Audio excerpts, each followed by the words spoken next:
The content herein is for informational purposes only, not intended as medical advice, diagnosis, or treatment, and is not to be substituted for direct advice from your doctor. Welcome to LymphCast, the gathering place for physicians, healthcare experts, and special guests. We dive into the world of lymphedema, venous disease, and other related disorders, exploring their impact on your daily life. So settle in, unwind, and join us as we uncover everything you need to know about lymphedema and related conditions on our engaging show LymphCast. Today's LymphCast program is proudly sponsored by VitaSupport MD, the makers of Vein Formula 1000 and Lymphatic Formula 1000. These MPFF-based nutraceuticals are backed by science and recommended by doctors specializing in venous and lymphatic disorders. Visit VitaSupportMD.com to learn more. Well, greetings and welcome to our LymphCast show, episode 42 tonight. We thank you for being with us. As a reminder, our shows are on every podcast platform under the sun, Google Podcasts, Apple Podcasts, Spotify, everywhere. And also each show is on YouTube. You can fire it up and watch the show as you listen as well. We want to direct you to our website, lymphcastnetwork.com. Everything is there about this show that you will need. And if you have a question for the panel, please feel free to email hello@lymphcastnetwork.com. Let's go ahead and meet tonight's panel. From Arizona, Dr. Monica Glavitsky. Hello, Dr. Glavitsky. How are you tonight?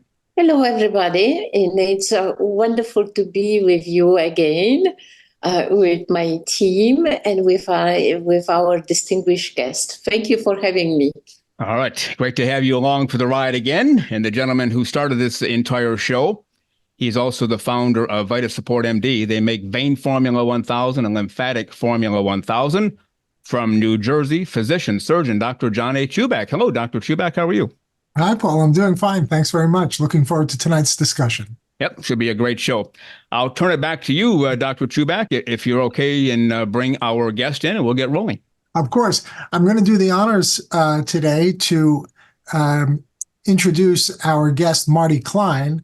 Now, I wish Dr. Eicher could be here this evening, but apparently she has another responsibility or engagement, and she couldn't join us. But Dr. Eicher and Marty have known each other for some time, and according to Marty, Dr. Eicher has been somewhat of a mentor.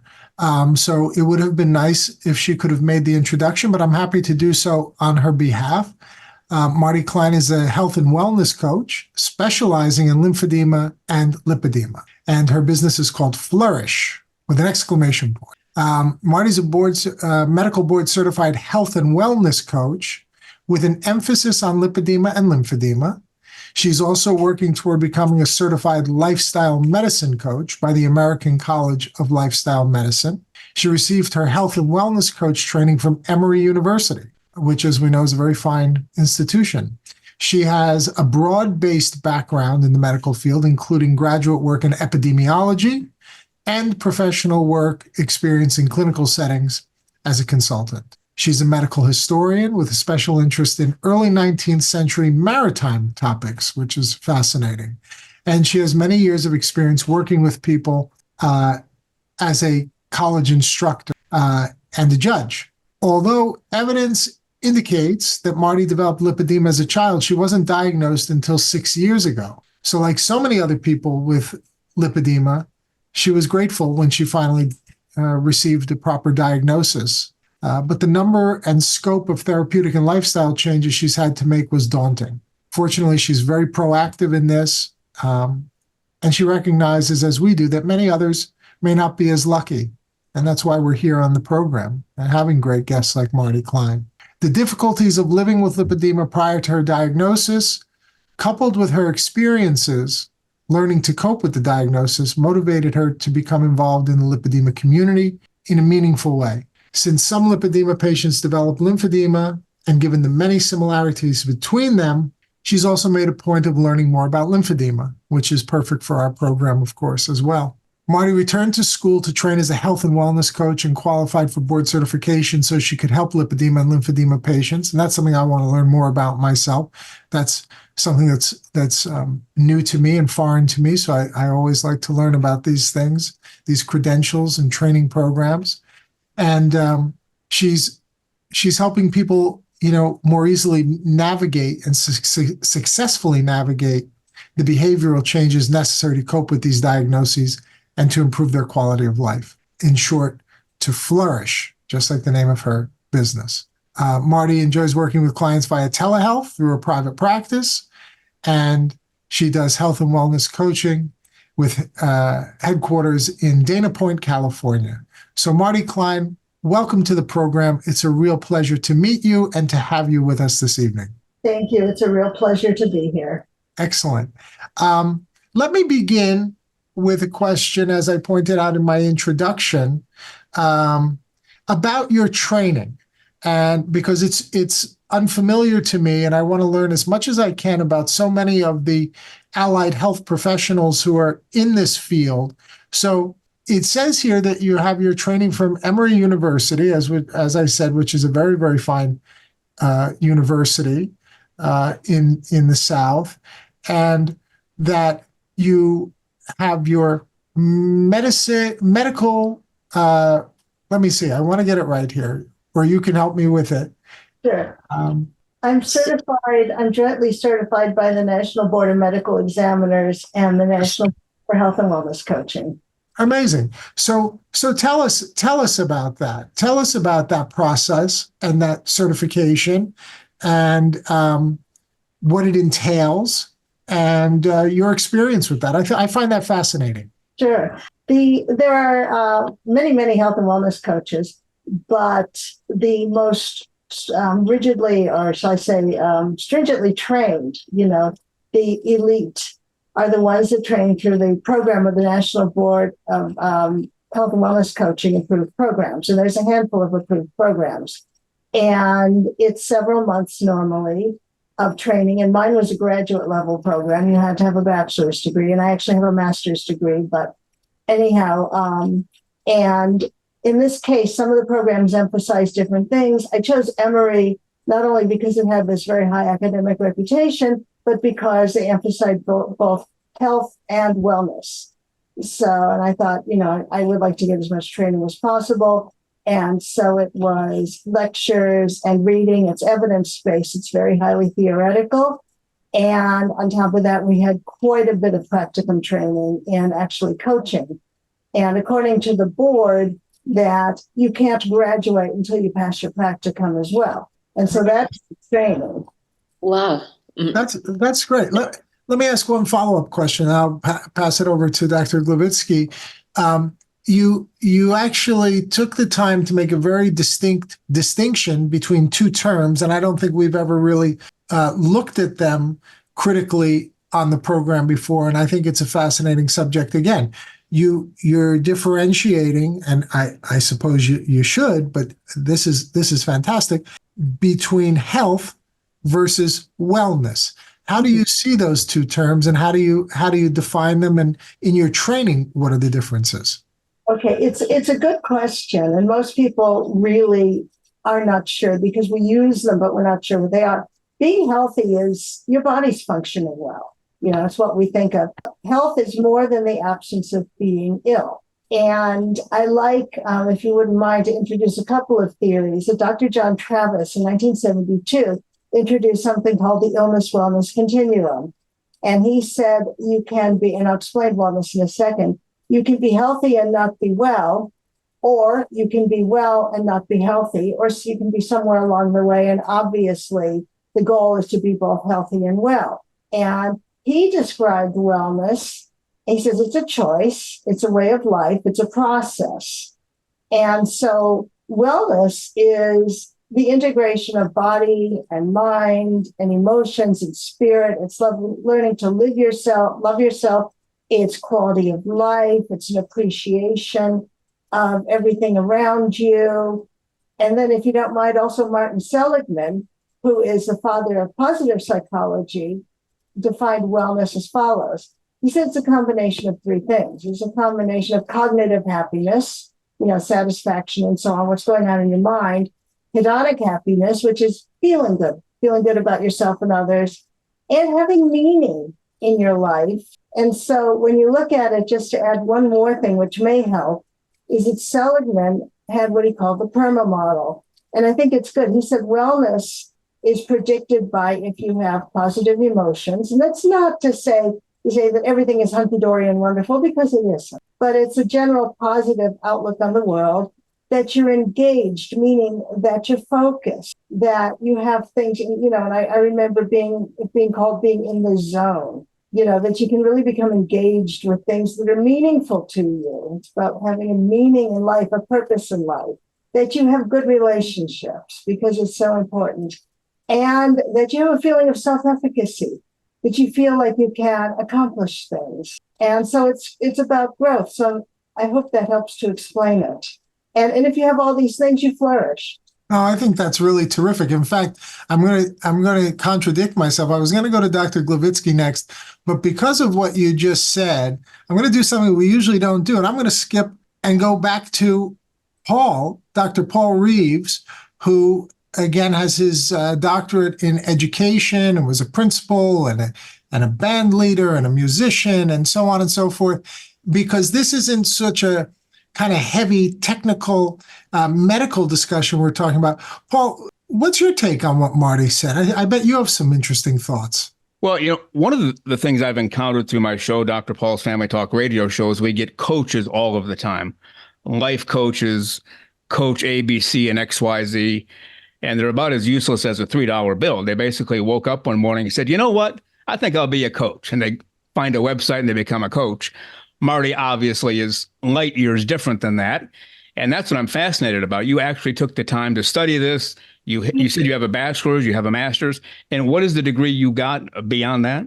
It's it's a certificate, graduate level certificate in health and wellness coaching.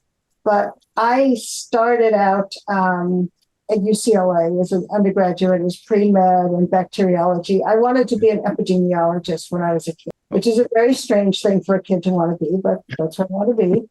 And pre-med at UCLA was a little crazy, so I ended up going more towards psychology and ultimately geography, but still, social science-based. My master's degree is actually in urban and regional planning, again, with the same kind of research and psychology emphasis. And then I went back to grad school in epidemiology and discovered without an MD or an RN, I wasn't going to get a job. Very interesting. Monica, you had a background in epidemiology as well, did you not? Not exactly. My master is in the methodology of the research studies in the medical field. So it's much more, the statistical side of the clinical research. But actually, that very much interested because I had totally crazy, I would say, experience with the coaching. Because in one moment, as I don't know if you are aware, I'm also, half of me is a medical person and half of me is an artist. And as an artist, in one moment in our community in Rochester, Minnesota, we were approached by the wonderful young woman who was trained to become the creativity coach. And she got our group of local artists once a week and was considering us as a guinea pigs for her program, because she was in the way of becoming the this creativity coach, to help artists all over the world stuck somewhere with their issues, stuck with their creativity process to be helped with by somebody else. So my question to you, how was the practical side of your training? Meaning, well, the practicum that you referred to. You went through all the theory. Right. There was a discussion of the application of the theory of coaching in terms of, for instance, SMART goals and motivational interviewing and all of those different types of things that was discussed in great detail, and there was a tremendous amount of so practice with the some already experienced right, person. practice with each other, practice coaching each other, practice coaching with our mentors, exercises, being critiqued several times. And then in order to qualify to take the board exam, I had to prove that I had 50 coaching sessions under my belt. Wow. Interesting. It's a lot. And your background in psychology must have been very helpful in that process. And epidemiology, yeah. Both, right. Yeah, exactly. They were very helpful. And it was interesting, though, because things have changed since I was in college. Yeah, of course. Join the club. Yeah. That's why we keep on the education and continuing medical education credits and programs like these and sharing with our colleagues. Now, talking about how things have changed since we've all been in college, I know that telehealth has been a big part of your practice. Tell us about how you integrated that and how the pluses, the minuses, how you think that's helpful and what the drawbacks may be. Okay. Well, I actually trained via Zoom. We're trained on telehealth.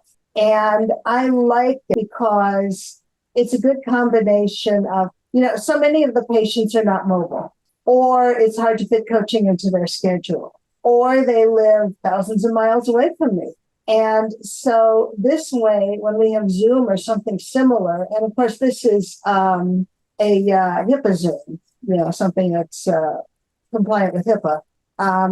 I like it because you can see people, you can see their body language, you can interact with them, not to the point of whether you can, as if being in the same room with them and seeing them slump or whatever.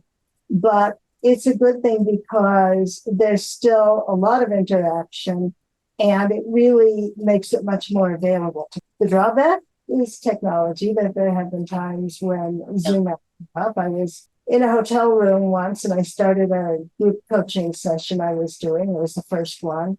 And the internet went crazy. And, all they saw was kind of like a flickering light show. So there are drawbacks. But in general, I think it's a great way to do coaching. And I noticed that Medicare now has approved coverage for coaching, but only telehealth.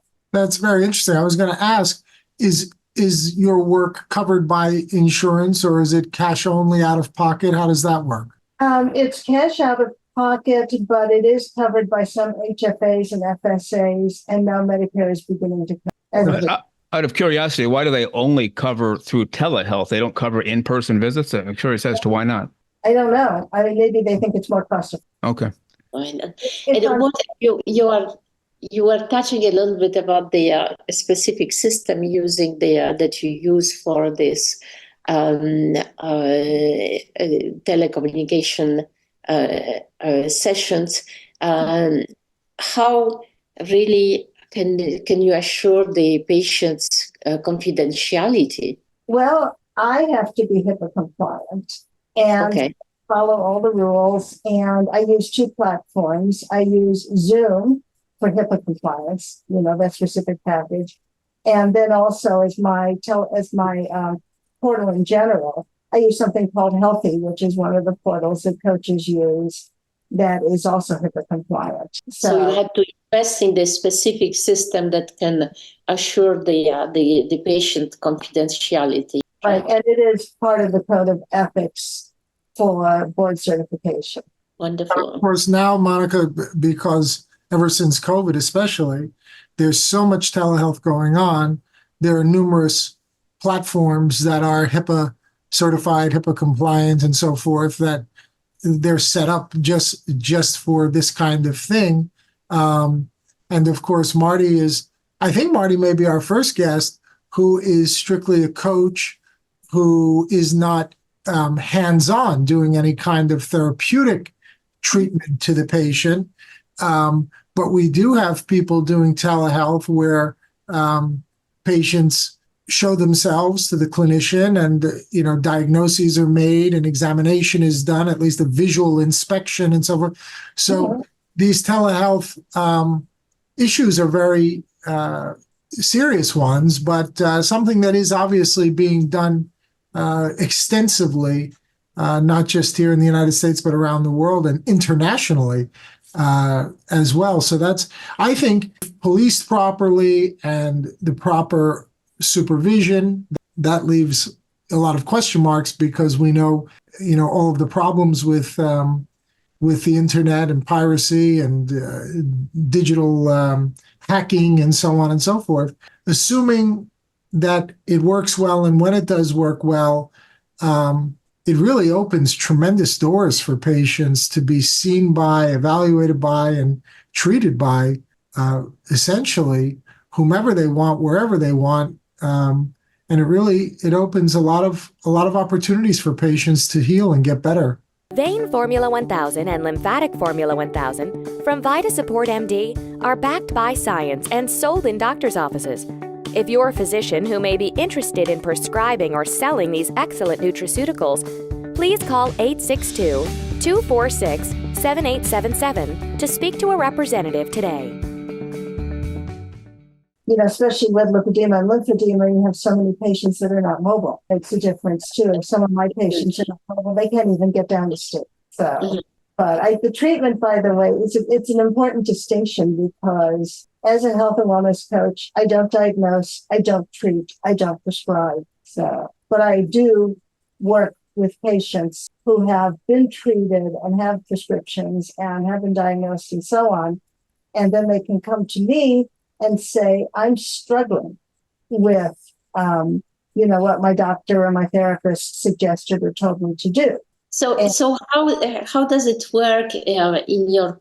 Are you often contacted by a physician who is treating a patient and suggesting to patient your help, or these are mostly patient initiated contact? It's both. Some of it is physician referral, and what they'll do is they'll tell me we have a patient, and they'll give me a very brief description, and they say, what would you like us to do? And I said, well, I'll give the patient my information, have them contact, because it's very important that our relationship be separate, because a coach is not above, and coach is not an authority, it's a level playing field. And so it's very important to start on that.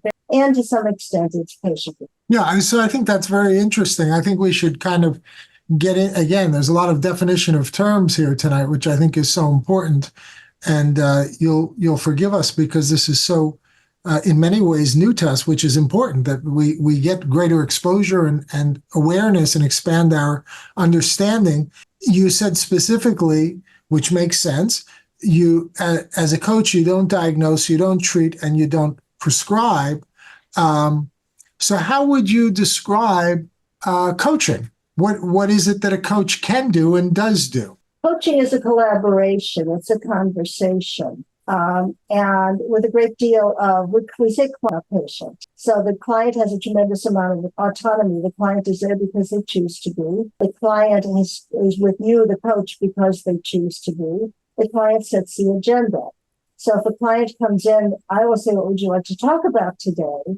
And we might explore their values and so on ahead of time, but they'll ultimately say, I came because I need to change such and such a behavior. And so that's what we talk about. The client chooses. What I do is through motivational interviewing and similar types of, I help the client for themselves. What is the best, how do they want to change their behavior? What is the best way to do it for them? So instead of me saying, they say, I'm having a problem figuring out how to exercise. And instead of me saying, well, I would suggest you do such and I ask them a series of questions. I engage them in conversation and through reflection, because when I reflect back what they say, that helps them to think about, is that what I really meant? And does she understand what I'm saying? And so between us, we have a conversation, and it'll eventually work its way to the point of, why don't you like to, or more positively, what kind of exercise do you like to do? Because that's an important facet of coaching, is we're always moving towards the positive and away from the negative. People that respond well to negative in terms of behavior change. And so, what kind of exercise do you like to do? Oh, I like to walk. Okay. Is that something you might consider? So always asking permission. Well, I like to walk, but I don't have time. And so at that point, tell me about your schedule. And so on. So I'm leading them through their own analysis until the point where they'll either conclude that walking is just totally out of the question, in which case we go to something else, or they'll say, gee, I could walk after work twice a week. And this is a nutshell of how coaching might work. And I would say, okay, that works. How long would you like to walk? And on what days? So we're doing SMART goals. And they would tell me, okay.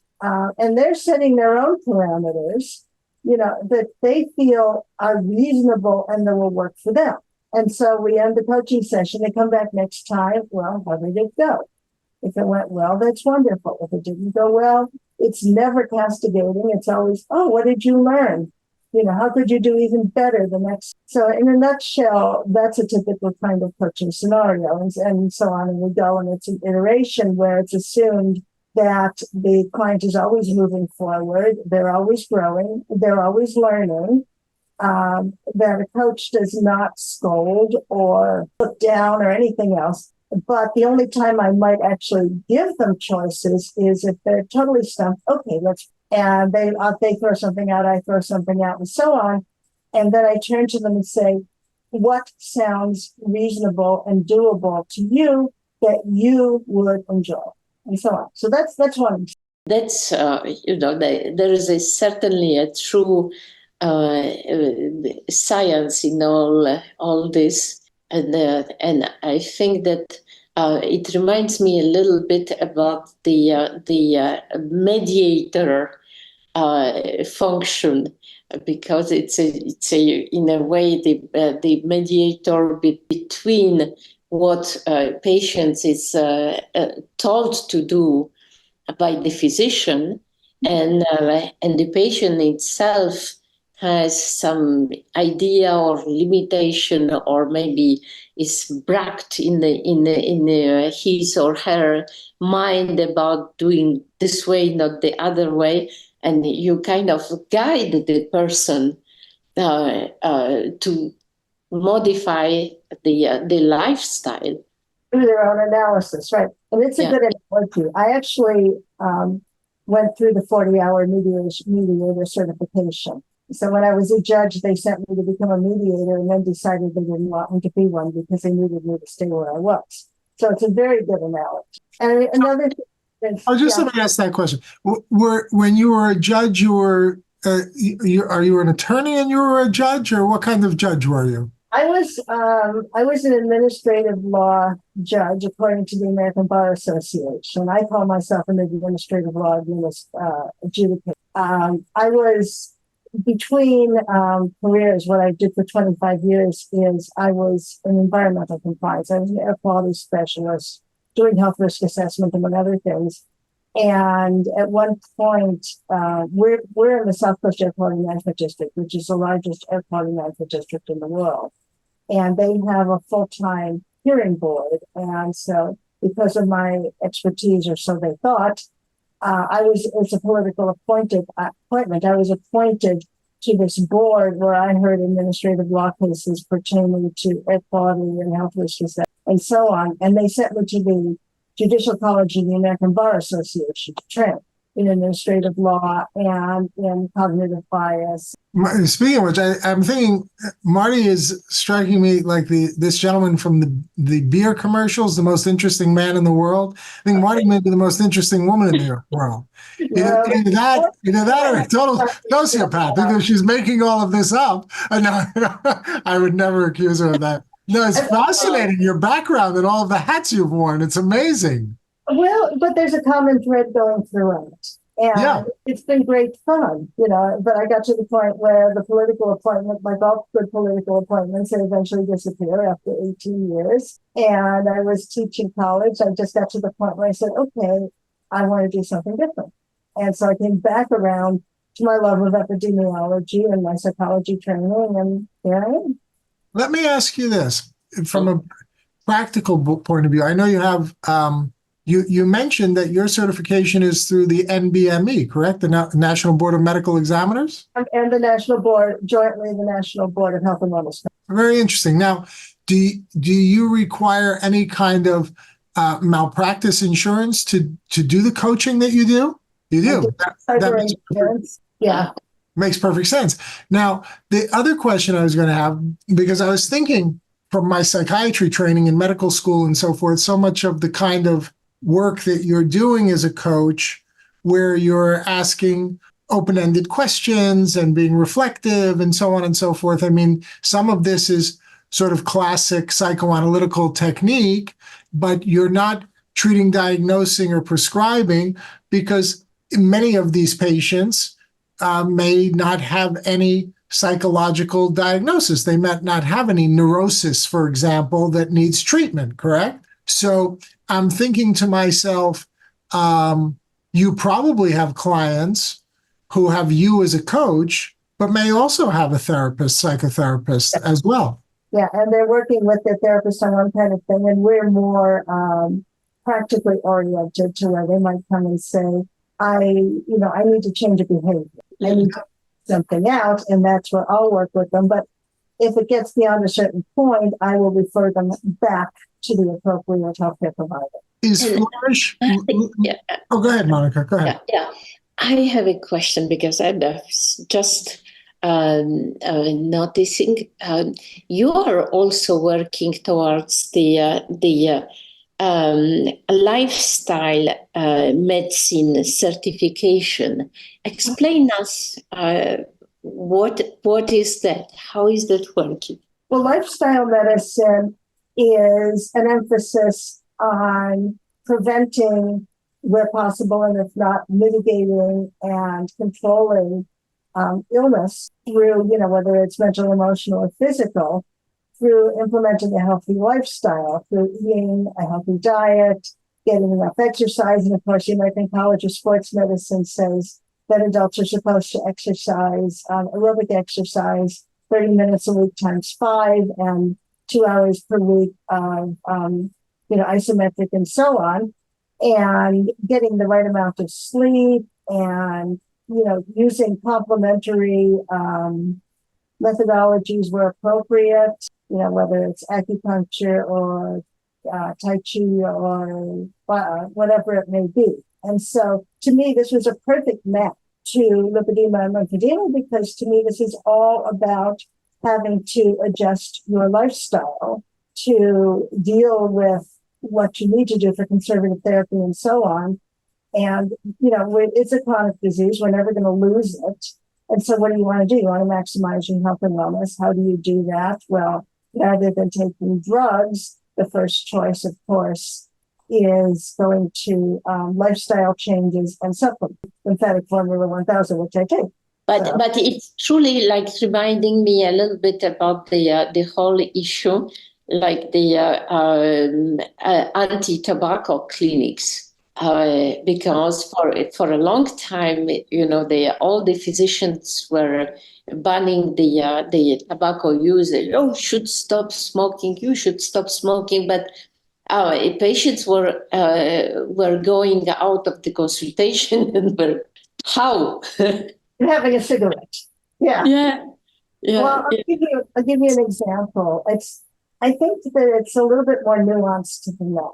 And I mean, we do study substance abuse in this program I'm doing right now, but I had a group I was coaching of women with edema and lymphedema patients who had sugar dependence, and they would call themselves sugar addicts. I don't label it. But what we did is we went through an exploration of, I never said to them, you can never eat sugar again. That's not realistic. So we went through an exploration of, what is it? Why are you eating sugar? And it turned out it wasn't even because for the taste. It wasn't even because they wanted. That it was more than that. And so we explored either substitutes healthier foods or substitute behaviors that they could implement instead. And one of the things I put them through was mindfulness training with food, with the idea being that if you totally deny yourself something, you're going to want it. On the other hand, if you can, instead of eating the whole thing all at once and not tasting it, if you can have one bite and savor it, to learn to do that it is much more productive. Or one of my clients told me about the 80-20 rule, that 80% of the time she eats well and 20% of the time she doesn't. Well, a purist would say, oh, no, you need to be on a whole food plant-based diet. Forget it. My thought is you are healthy and you are happy and you are enjoying your life and you are achieving something, then that is a wonderful routine to follow if it works for you.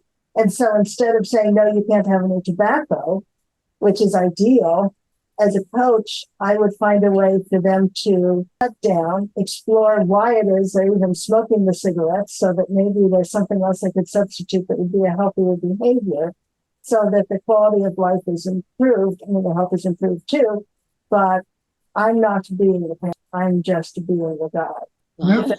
Fantastic.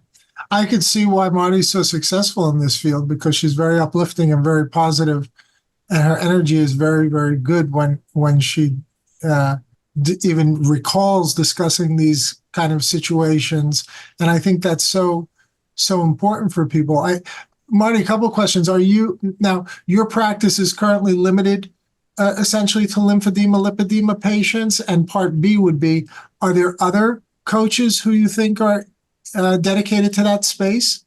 First of all, I'm not limited to it. It was my focus, but I'm trained to deal with lifestyle in general or with, just health and wellness in general. And a lot of times when you work with a lymphedema and lymphedema patient or client, in my case, they'll move beyond something that's directly associated with that to something else in their life that they might want to talk about. Because we are more than lymphedema and lymphedema patients. We're a whole person. And in terms of other people, I have never run into anyone who is a board certified lymphedema or lymphedema coach. I haven't even run it. And I've run into a few people who claim to be a lymphedema or lymphedema coach, but never a board certified. And I just wanted to give back, that I got through my issues by being positive and proactive. And I thought, gee, if I can help somebody else, I will be making my contribution and saving somebody from having to go through what I went through. Well, this is great. Meaning of the life. Yeah. Right? Before we go further, I know we sometimes hold this to the end, but I'm so inspired by this. I'd like you to share with our listeners and our viewers, for patients who may be out there or therapists, physicians, etc., who are listening, who are looking for someone like Marty Klein, where they can refer patients for coaching. How do people get in touch with you, Marty? I have a website, which is flourishhwc.com, and they can email me. I also have a phone number, office phone number, although I don't work out of an office because it's telehealth. I'm sitting in my office here at home, which is nice because it gives me more flexibility. I spoke with a woman from Australia. Yes, I have flexibility that way. I'm also on Facebook, and I am on LinkedIn, and occasionally on Instagram. But the easiest way, it sounds like, would be to contact you through Flourish, HWC, which I assume stands for Health Wellness Coach. Right, yeah. And Monica's surprised how quick I am. See, Monica, I figured that out myself. Yeah. That's the you are American. I have to transfer, all this better. HWC, Health Wellness Coach. That's very good. Because I think don't be surprised if the phone is ringing a little bit more aggressively tomorrow after this show ends. And certainly I'm going to share your information with some of the physical therapists and lymphedema therapists and so forth that I know, because I think it's a great resource. And what I'm also hoping, although I want to see Marty be as successful as she can possibly be as a result of the program, which is one of the things that we do here, is to help one another and promote great people to do great things. I'm also hoping that there may be some listeners who are inspired by Marty's story to go out and become a board certified lymphedema and lipedema specialty health and wellness coach, because listening to her and thinking about this, boy, I think that there's an enormous need, a tremendous need. I would love that. And anybody that has questions is welcome to reach out to me, of course. Yeah. And it sounds like she's got a great program to refer you to down at Emory, and she's probably aware of others. But let me just say, I'm becoming a little bit like a broken record on the programs talking about how I believe healthcare in general. At VitaSupport MD, we believe in creating the best bioflavonoid-based supplements to support your vitality. Bioflavonoids are found in abundance in nature and support excellent health and wellness. The demands and stresses being put on our bodies in these challenging times are unlike any we have seen before. Support your body with the flavonoids it needs to fight inflammation and oxidation. Unlike other products in the marketplace, VitaSupport MD dietary supplements use micronized flavonoids for optimal absorption and effectiveness. Micronization is an advanced process which creates an ultra-fine powder easily absorbed by the body. At VitaSupport MD, we are passionate about making your good health our life's work. And I love this idea of wellness, by the way, and the differentiation between health and wellness, and the idea that somebody could be healthy but not well, or well and not healthy, or any combination of those two. I think that's really your psychosomatic connection, psycho or psyche, the mind, and soma, the body, and how those two things are connected, not only psychologically, but emotionally. We talk so much on the show about the emotional component of these diseases and other diseases, but that this is a multifaceted, multidisciplinary approach to problems that are chronic and incurable, but certainly treatable, manageable, improvable. So we often talk about, you may need a surgeon, you may need a good internal medicine doctor, you may need a good physical therapist / certified lymphedema therapist, you may need a good endocrinologist, a psychotherapist, a physical trainer, a dietitian, a nutritionist, and now, for the first time, I'm adding to that list a good health and wellness coach.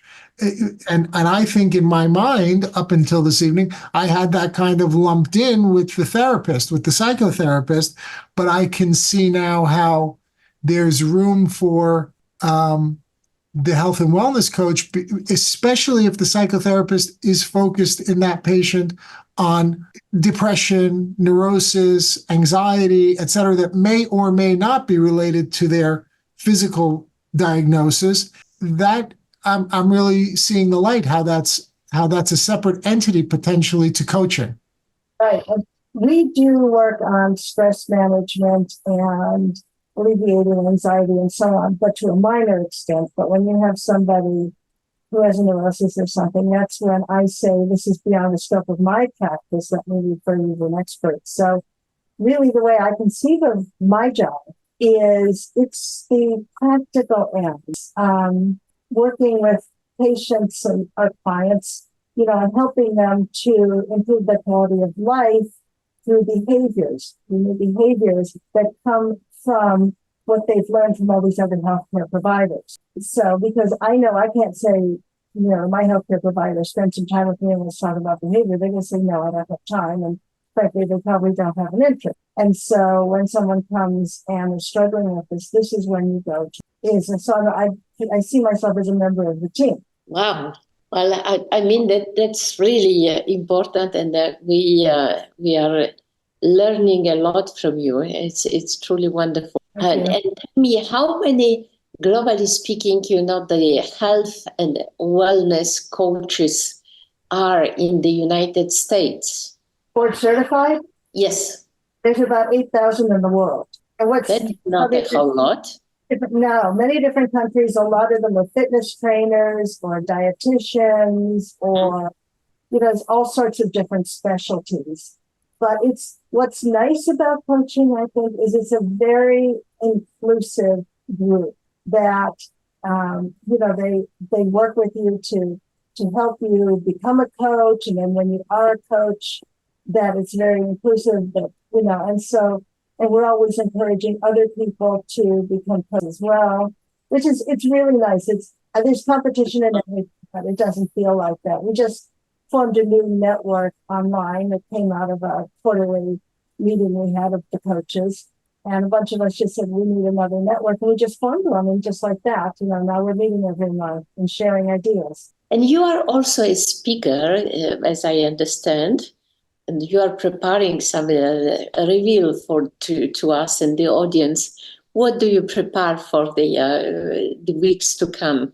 Well, I will say, first of all, I'm very proud to say that I was able to give a brief presentation at the Lymphedema World Congress. It was a thrill, to be given that opportunity. I was supposed to be speaking at the Learn, Lymphatic Education and Research Network conference in Toronto last November on health and wellness coaching, but my husband had an appendectomy the night before we left. But I will be speaking at FDRS, the Fat Disorders Research Society, on health and wellness coaching in April. And next week, I am going to have some fun leading a patient session online of Lymphedema UK, teaching them about coaching. So I learn from patients. I mean, I am one, but I learn from the other patients. I learned so much from listening to them. I learned so much from working with them. They are inspiring. I am lucky. I didn't have a bad case like a lot of other people did. Everything's bad enough, but it's so inspiring and so motivating to work with. Well, you are a busy person. Now, coming to a little practical points. So your session with the usual lymphedema or lipedema patient, how long it takes? These are the sessions, or how long? Half an hour, 1 hour? Well, the initial consult is an hour. And part of the reason is that I'm explaining to them what coaching is and isn't. And by the way, after that hour, if they want to go on, they sign a coaching contract so that they understand, what their role is, what my role is, and so on. And then after that, it would be a half an hour session. And normally, coaching doesn't go on forever. It could be a few sessions. It could be 10 sessions. There comes a point where you cut people loose and you say, okay, you're ready to go out on your own. If you need me again, you know where to find me. Mm.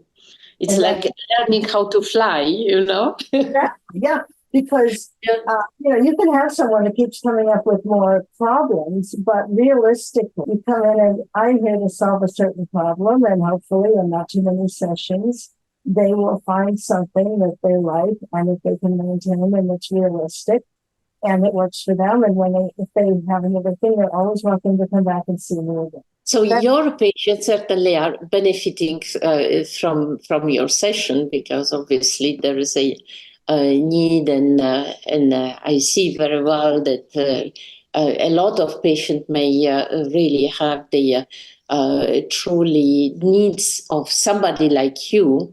But how do you evaluate your efficacy in their progress? It is based on, sometimes we use a scale.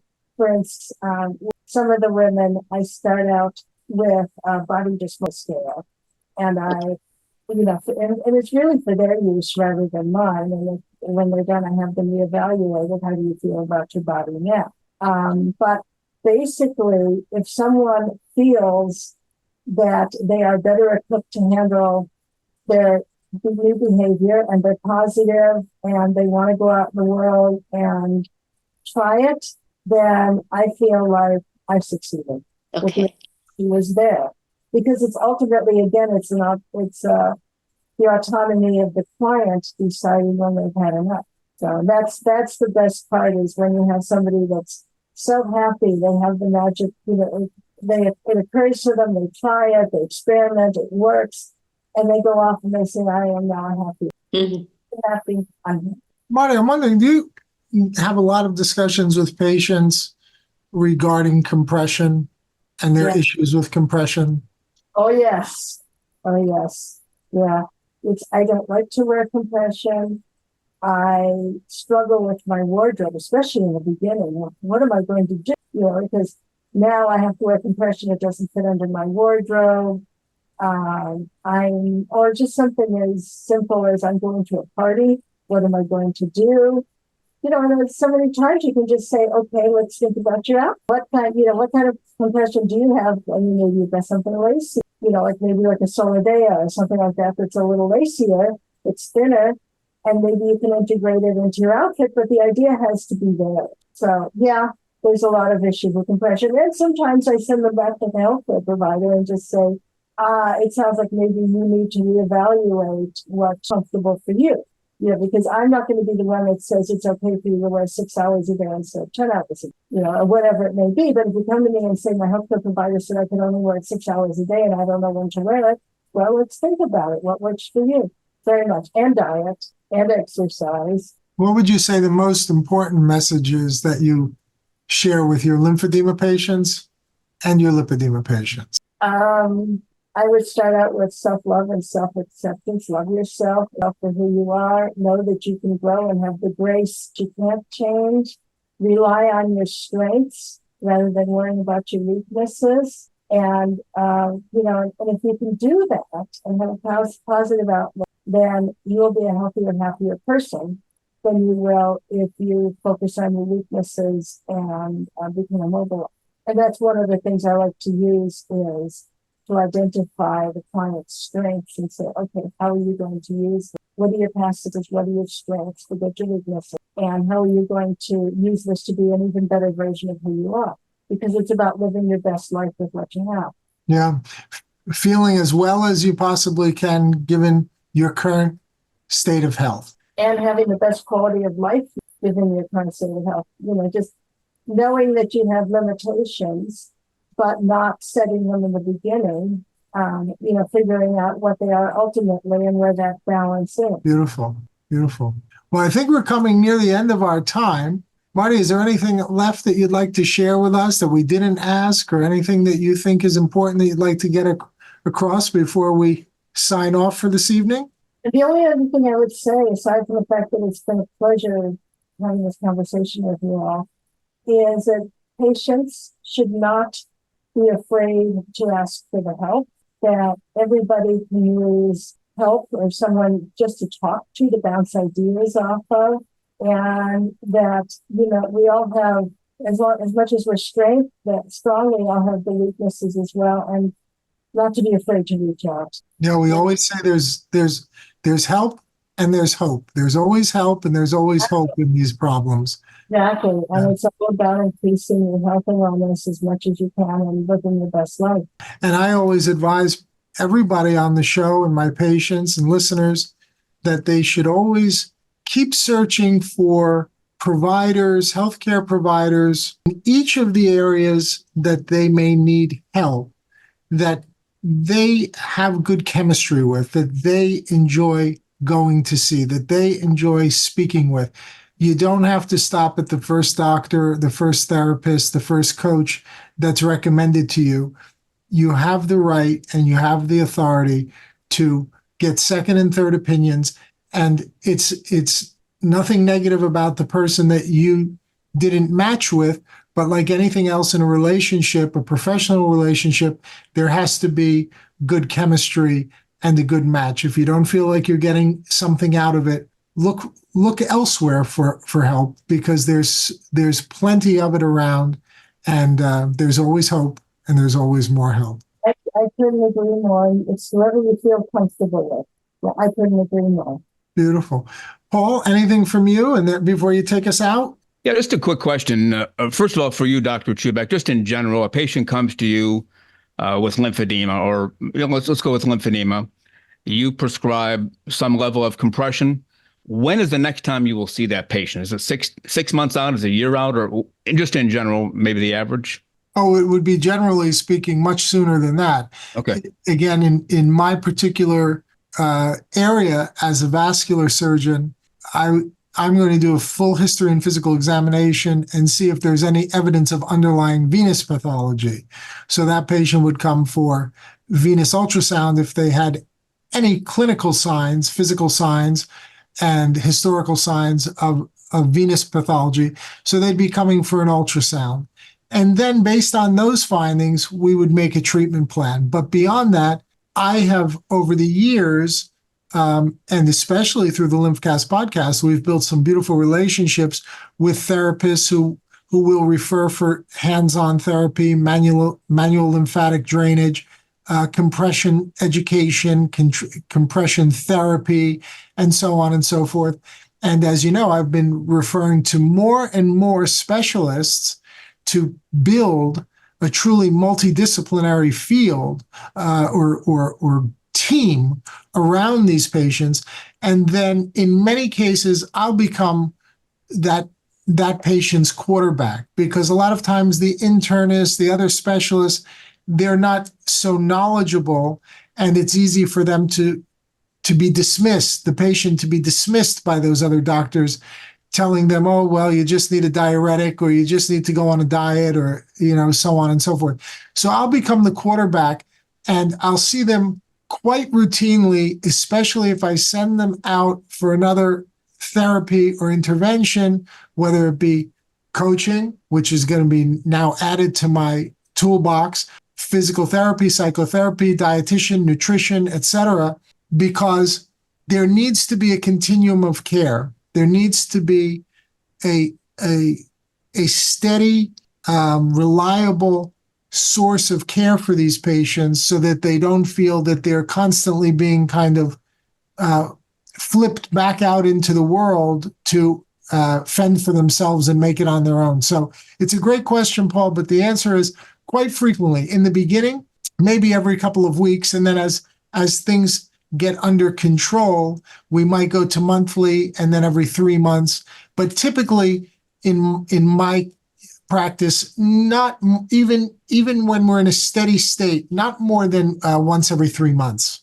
Okay, which leads me to my question for Marty then. So Dr. Chubak has done all that he said he does.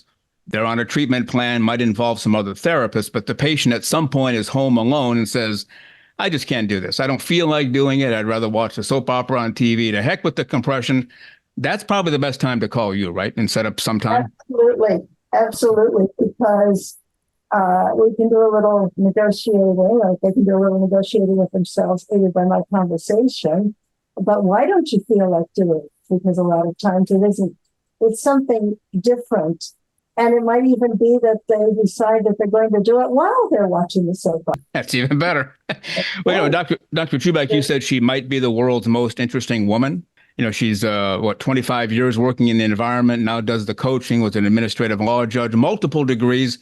If she tells us that on Sunday she plays defensive end for the Los Angeles Rams, I think we better just quit.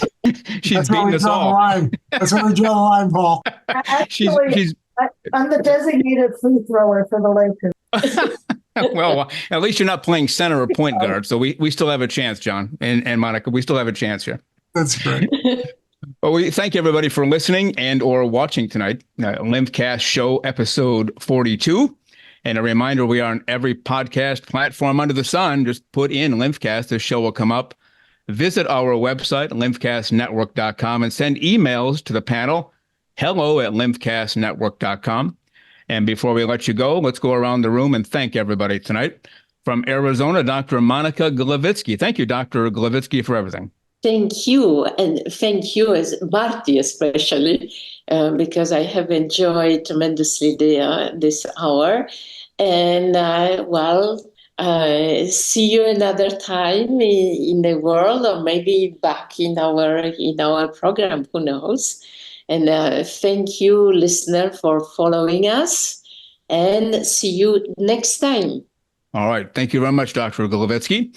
The doctor who started this show, he's also the founder and owner of VitaSupport MD. They make Vein Formula 1000, Lymphatic Formula 1000, which Marty said she takes. So I'm glad you put that in there.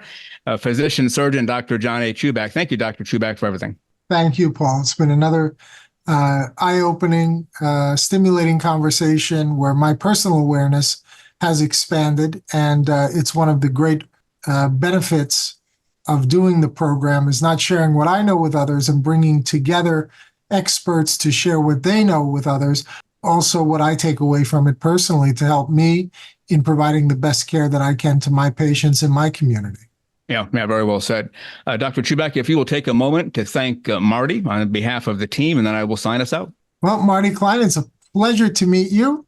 I am disappointed that one of your mentors, Dr. Eicher, couldn't be here. I'm sure she would be so proud of you and all of that you're doing and you're contributing.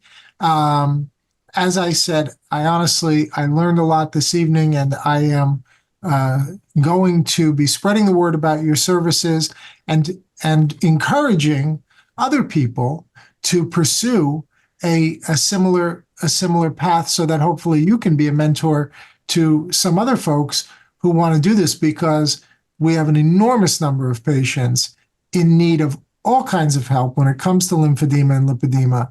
And I think that the coaching piece is absolutely brilliant when the person is well trained and takes their profession seriously, as do you. So thank you so much for being here tonight. Thank you for the opportunity to talk about health and wellness coaching for lipedema and lymphedema, and for the wonderful conversation and all the great. Would you like to put out your website one more time, Marty, before we go? flourishhwc.com. FLOURISHHWC, as in health and wellness coaching. All right. Thank you very much. Again, you've been watching and or listening to LymphCast, episode 42. Check out our website at lymphcastnetwork.com. We will see you next time for episode 43. Thank you again for being with us, and have a great night.